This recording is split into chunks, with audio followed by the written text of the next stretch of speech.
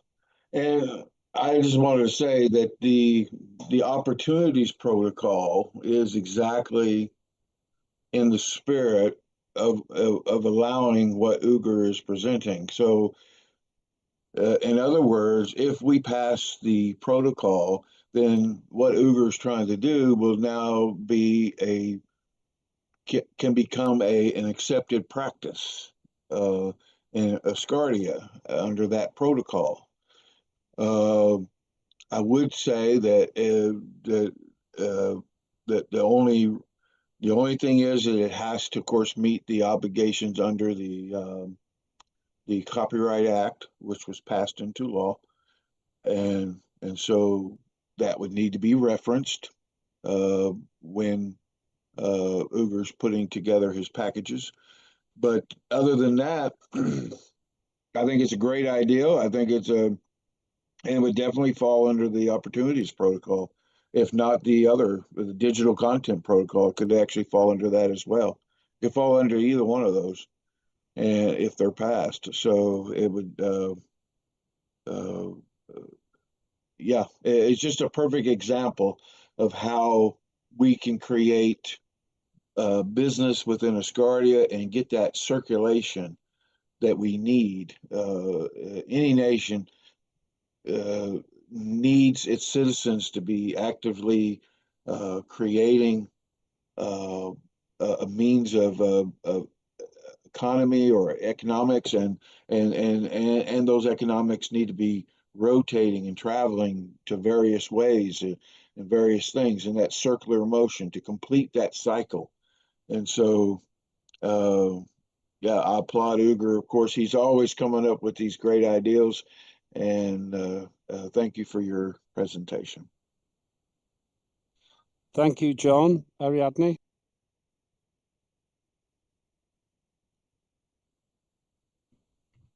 Sí, muchas gracias. Yo siento que es muy Thank you importante very lo much. que I think that it's Ugur, very important what porque Ugur is hay doing, varios lugares because en there la are plataforma de comunidades various y places in the gente que está platform of creando contenido communities y of no people son that tomados are en creating cuenta. content, En and el they're momento en que not ellos taken digan, into ah, account. mira, And in the moment that they valorar mi say, "Oh, trabajo look, con un I can registro, value my voy a work with a quedar como registry," mi idea alocada, and como it's dicen not en la only my comunidad crazy idea that I de, put in the de community, espacio space or in the community of writers, Asgardian writers, it will have an added value by being registered in an Asgardian registry. I think it's really positive.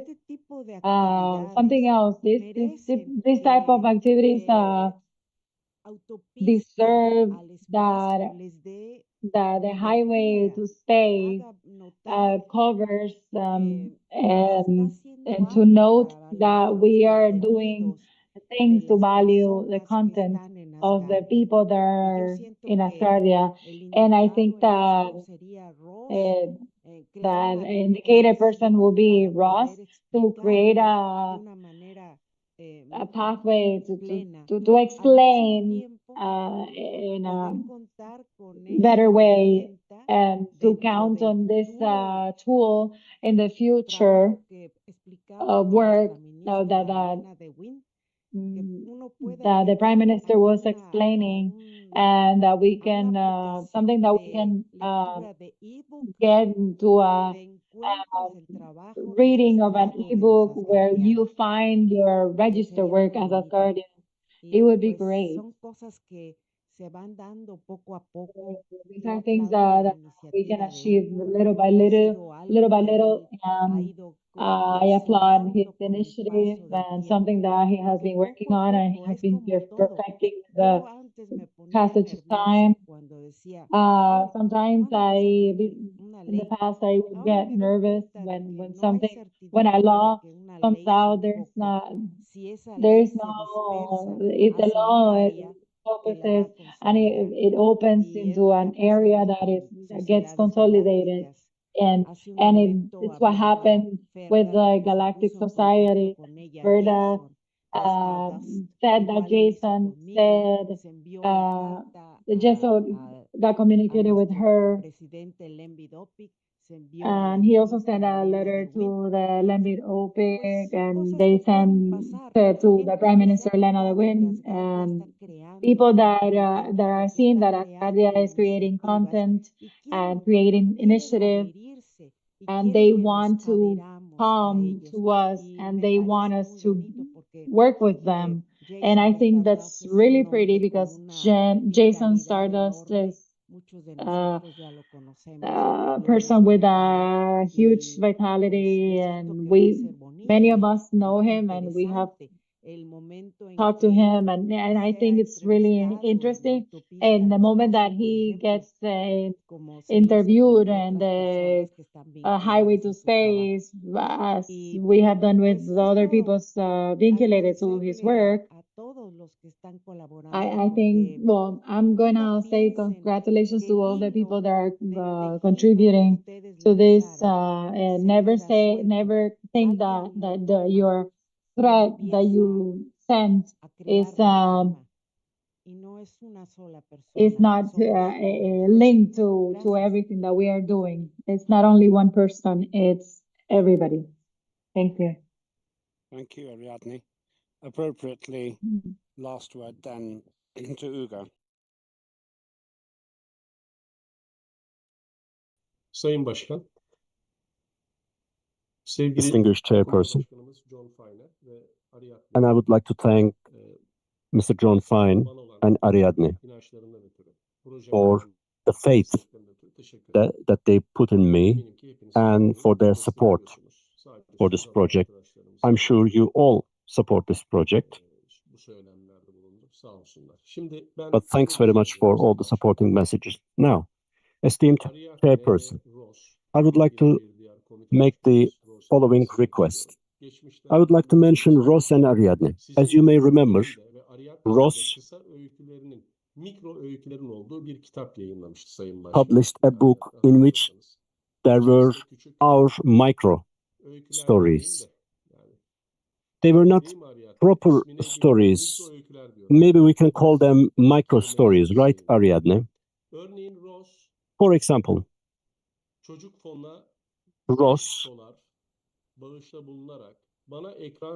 by giving $5 to the children funds of Asgardia, and by if he also sends the PDF, not the PDF, the Word form of his book, then as an experiment, I will be very happy to authorize this with a copyright.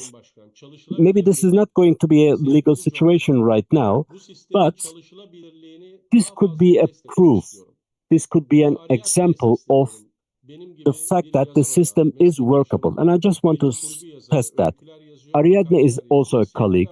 She's a sci-fi author. She's writing articles and stories. Regardless of its size, Ariadne, if you could send me a story, an article, I'm not going to check its content. She is going to declare that this is a work that is authored by me. This should not be a PDF. This should be a Word, by the way. And I'm going to say that this is the declaration by Madame Ariadne, that this is her work. And I'm going to add the screenshot of her donation to the Children's Fund of Asgardia, and I'm going to put it into the Asgardia's copyright archive. So up until the Dubai meeting, if we can tell it to Linda, maybe we can create a page under Silex page. If we can just open a web page for the Children's Fund, this is going to be a very humble amount, $5, but maybe tomorrow we are going to change this and increase it up to $10, $20 once it becomes public. But if it were me, I would want to take advantage of this. So I look like the #1 copyrighted author, but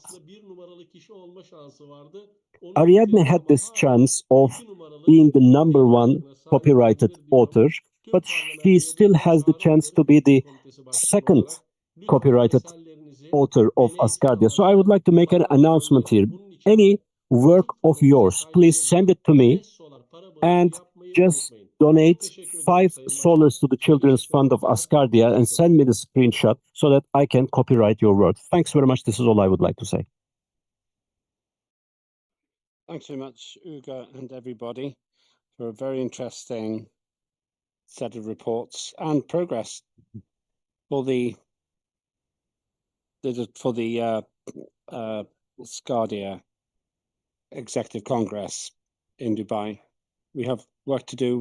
I expect all of the committees to deliver something and to have a clear commitment to delivering more. And I think that in the conversations we've had with Ugo and everybody today, it's clear that we can do that. It seems really important that we do. I really appreciate your commentary. Separately, then we will work on what the outcomes will be, but I think we have a good picture of what they are. So thank you. That brings us to the end of that item. The next one is usually short.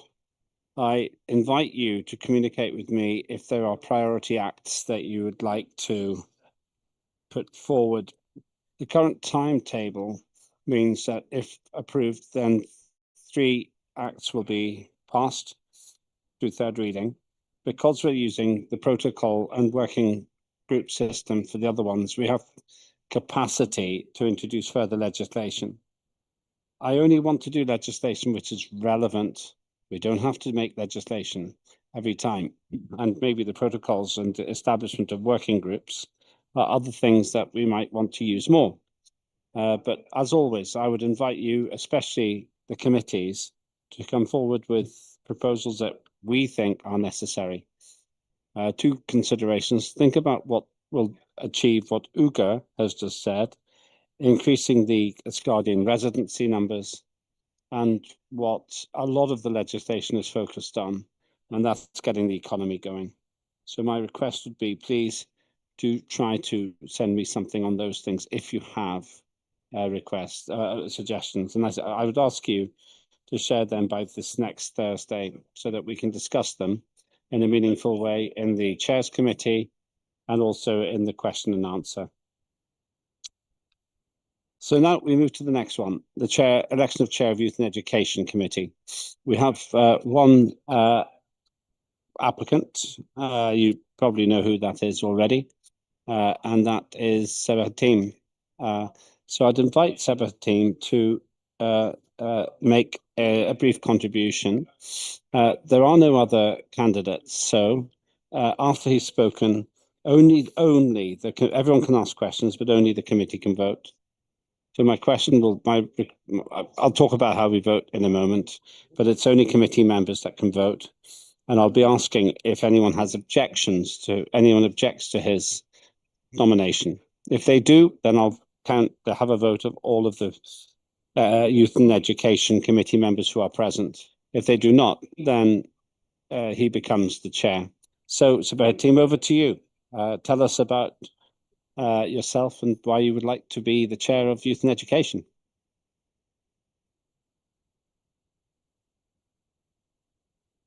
Evet, çok teşekkür ederim Sayın Başkan. Thanks very much, esteemed chairperson, for giving me this opportunity. Thanks very much to the members of the committee and my colleagues. Since the first foundation of Asgardia, I have been closely following its activities, and I have been trying to make my humble contribution to Asgardia's work as a citizen, as a member of parliament. I took part in some studies, both in the Education Commission, and we shared our thoughts regarding the sports, Asgardia Space Sports. Regarding the zero-gravity sports activities,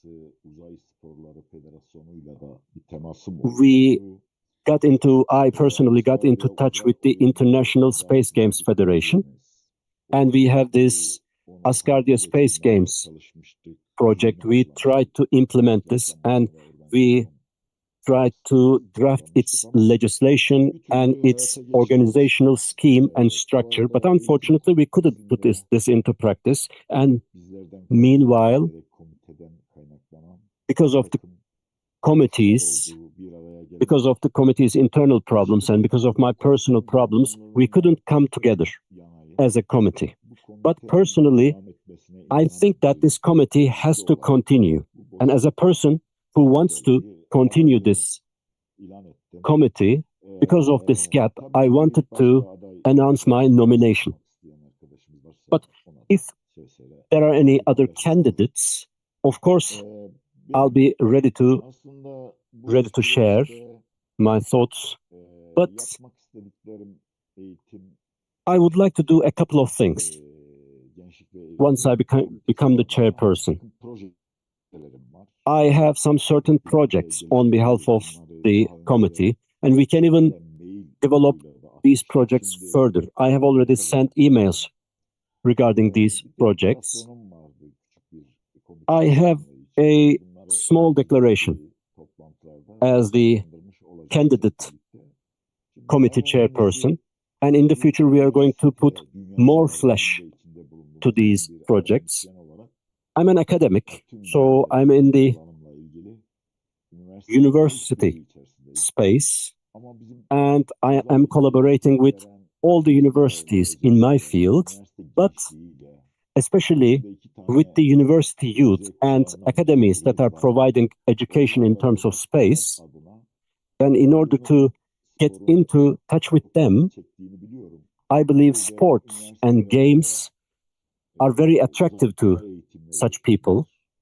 And in universities, there are some institutions, space institutions, and there are some international space agencies like a European Space Agency. And there are magazines, journals, congresses, and conferences dedicated to this topic. So Asgardia should find its rightful place in such an environment. So first project should be to establish a connection between those universities and Asgardia. And as I have mentioned in the previous meeting, August 12th is the World Youth Day. And on this World Youth Day, we should organize a workshop or a webinar or a conference on behalf of Asgardia. I already made the necessary preparations, and I've shared this with the previous chairperson of our committee, and we decided to postpone last year's activities to this year, and soon I'm going to be sharing the details of such a planned activity. I believe in this year's World Youth Day, as Asgardia, we should be organizing some kind of an event, and I believe we will succeed. Another project will be the volunteering project, which is very widespread in today's world, and we have discussed about this in previous committees. And other committees have their own projects. So my idea is that to form something like educational volunteering. Because I believe such kind of activities in United Nations, in UNESCO, and in the Turkish Ministry of Youth and Sports, I have undertaken some responsibilities regarding these volunteering activities. And as you may know, in Turkey, we have experienced two very great, very devastating earthquakes. And then there was the period of COVID pandemic, which brought forward, which highlighted the volunteering activities. So in Turkey, there are active volunteers. So if we can also recruit some volunteers that will be actively working on the field for the children, for the disadvantaged people, for the problematic regions. So we will be trying to organize such a volunteering activity. Another project, and this is of interest for everyone, space literacy will be its name. Both the youngsters and the children could be attracted to this. In order to further develop the space literacy, Asgardia could undertake a mission. This is what I want. In order to improve the space literacy, to make our contribution to the space literature, we need to increase the people's awareness of the space. And I'm going to prepare a project about this and will bring it to you. 4 or 5 years ago, Asgardia Youth Summit was prepared. It was in its draft form, but unfortunately, we couldn't do it. It's very similar to the World Youth Day organization, but this is going to be a summit in which only the youngsters, only the youth will take place. This could be in person, this could be online. We are going to work on this. We're going to discuss about this, but my biggest dream is Asgardia Space Names. Zero gravity space games, as we have mentioned today. We have some work on this. We would like to implement the Asgardia Space Games. And secondly, it could be, you may find it somewhat fantastic, but please allow me to explain this. In 2026, there is the World Cup. There's the World Football Championship. And it is going to be organized in 3 countries, Mexico, Canada, and United States. So Asgardia should become either a sponsor or should be giving some advertisements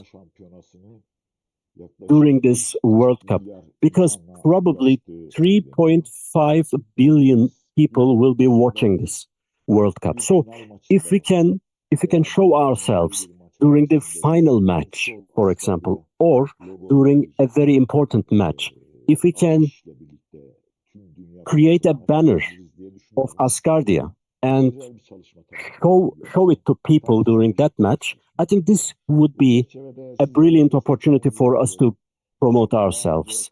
So within this framework, I am looking forward for your support.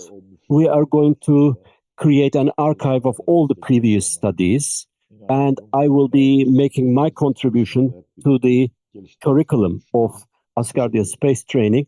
I would like to thank you all for listening to me. Thank you very much. And many ideas there. Ideas that if you become the chair of the committee, you have the opportunity to turn into action. So here's how we're going to do the vote. Prime Minister wants to say something. Go ahead. Hello. I just, with a reference to what has been told, and it's very interesting and very visionary, I would like, nevertheless, to encourage everyone who is putting forward proposals to consider their financial component. Because while certain things are extremely interesting, and if they were to be implemented, they would bring a lot of visibility, they have very high costs. So while it's good to dream and to reach out to the skies, it's also important to consider what real funding can be made available. So it's great to have ideas. When you decide to put them forward as proposals, please consider what would be the cost of implementing such proposal when such proposal is made. It's a general remark which was just inspired by listening to what was said. Thank you. And as you say, as a general remark, which is noted, what we're doing now is voting on. Well, let me explain the process of the voting. The chair is appointed or elected by the committee. I have the one candidate, so I'll simply ask if anybody, rather than going through this in a longer way, if anybody objects on that committee to the appointment of Sabahattin, please just raise your hand. If that happens, then I'll take a vote of the full committee. If not, then I will assume that the committee accepts the nomination of Sabahattin to be the chair of the committee. Okay. Congratulations. You are the chair of the committee, and I expect you to attend the Executive Congress in Dubai, and we'll work out the details of that. So we have 12 out of 12 committee members again, which always makes me happy. That's great. And we will wait to see if we have 12 ministers in a moment, because I will go through the results of the voting. So just to be clear, Sabahattin becomes the chair of the Youth and Education Committee, and separately, outside this discussion now, we can talk about your projects, and we'll talk about the legislation which has been largely developed by Corner, who did a huge amount of work on that in her time as the chair. I just want to check you can hear me all okay now. I think I was a bit quiet earlier on. Yeah, okay, fine. I think I fixed it. So we move to the last major thing, and that is summing up of the results of the voting on the agenda. And here are the results. And let me get the documents. Now, the voting closed a while ago. I thank the colleagues there for their important work in adding up the votes. I'm just getting the actual documentation here. It's a combination of computers and paper. So these votes are provisional. They haven't been fully checked. But interestingly enough, one of the votes is for somebody who does the checking. So there's a logical question there, but I don't think we need to worry too much about it. We had 93 registered, which means we were quorum. That means the good news is that all of the votes actually are valid. They are binding. That was the vote on the agenda. It was 93. 92 for yes, 1 against, no abstentions. So the agenda carried as well.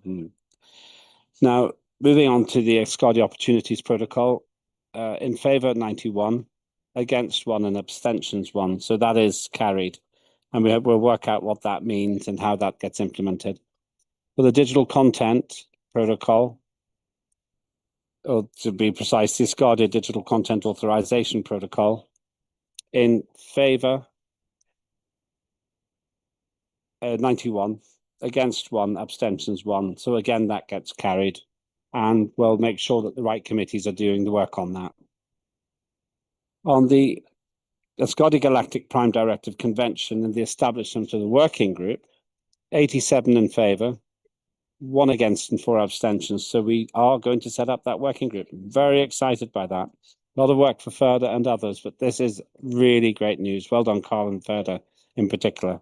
And actually the LMRG, all of these been helped really by the LMRG in terms of the legislation, which in this case has become a working group.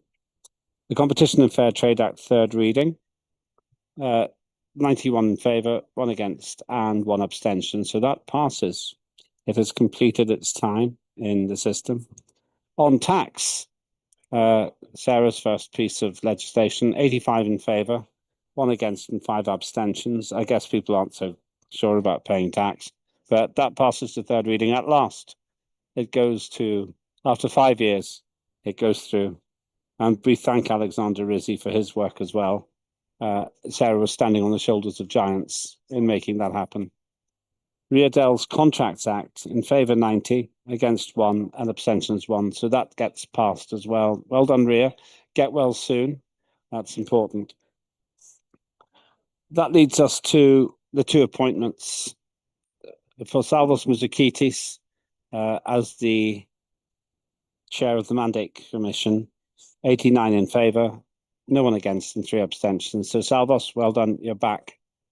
Now, Salvos isn't in Parliament. He actually, he basically checks we are doing things right in these digital sittings. So you won't see him very often.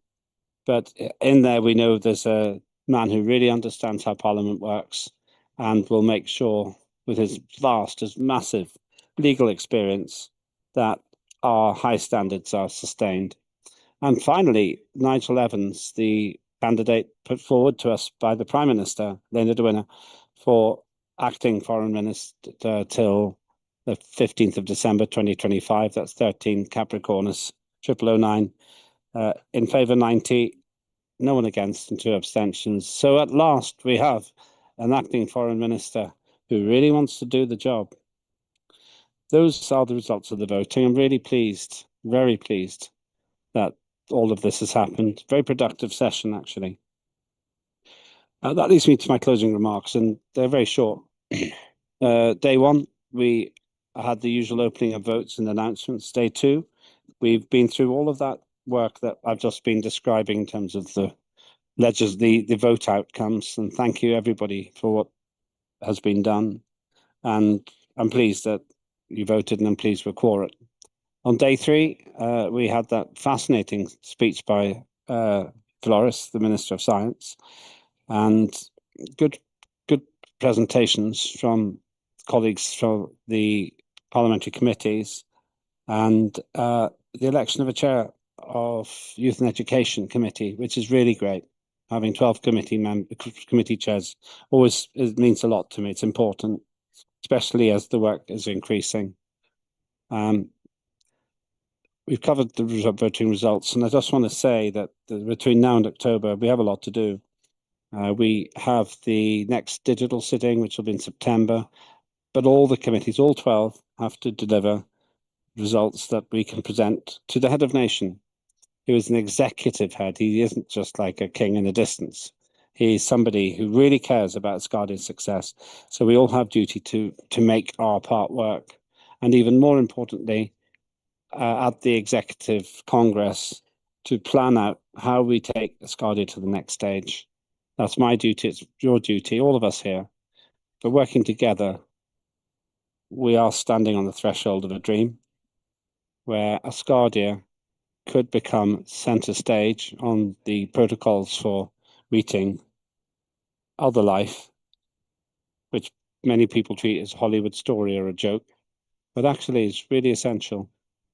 And where we have probably done more work, or at least as much work as anyone has ever done before, with some brilliant minds. And then how we reach out to make our economy work will be a big question as well. But together we can do that. So thank you. I also must thank my team. We were talking about what does the administration do, and there was some questioning about that. They do their job when you don't notice. They do their job when, like a great V12 car engine, it just operates and you don't think about the fact it's working. And the team just is in the background all the time. Linda and Aliona always here, giving me a lot of feedback and giving me information. It's a continuous process. Anybody who's ever been in the room and they see this working will know how much is happening during these sessions. They are very challenging. But we are the best in the world at this now, and it's thanks to the team. We thank our government and Prime Minister for putting forward such a great candidate for Foreign Minister. I got credit for that, but let's remember that it's the Prime Minister who put the name forward, and I think that's a great decision. I've known him for a long time, but it was still to the credit of Parliament and the Prime Minister that we had the opportunity to vote for Nigel. And obviously great to see Salvos come back. But most importantly, I think we are now setting sail on a sea where we dock. If we're like a ship, we dock in October and restock before making the big journey. And the big journey is for state recognition. We have now got, in my view, the right man to achieve that. Just imagine if your Asgardian passport or identification enables you to enter countries on Earth. That's a great moment, because far more than just this personal satisfaction, it means we are finally defining what Earth does, what Earth beings do when they leave this pale blue dot and set out on the silky black stellar journey which awaits us. And who knows, maybe our little friend in Sarah's house will be one of the captains of those ships. Thank you, everybody. Have a really good rest of the day, and we will meet again on Thursday at the usual times. As always, I will say that the meeting and the broadcast will end when the Asgardia national anthem ends. As always, we'll play that. And one unity, one humanity feels just a bit closer now. We aren't taking any weapons to space, just our intellect, our hearts, and our spirit. If we can play the national anthem, and after the anthem ends, we officially finish.